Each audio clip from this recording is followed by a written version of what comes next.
توبه نن سبا ښځې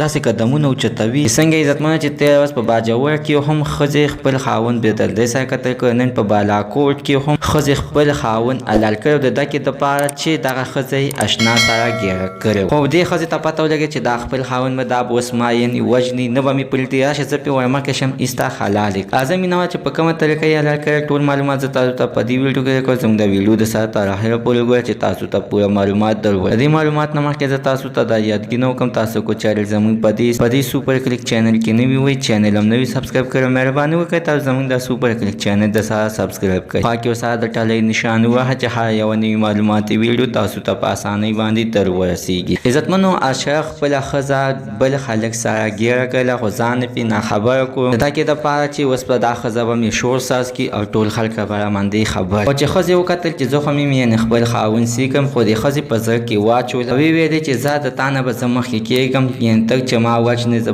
به د تا نه مخکې کېږم، د ځان د مرګ نه مخکې به زه تا وژنم. عزتمنو ښځې دا کشانتې وکړه چې څنګه یې په زړه کې فیصله وکړله او څنګه چې کور ته راغلی خاوند یې په کټ کې پروت و او ښځه ورته خاندي او ډېر په خوشحالۍ باندې و. سړي م ورته خاندل چې ښځې چاړه راواخېسته او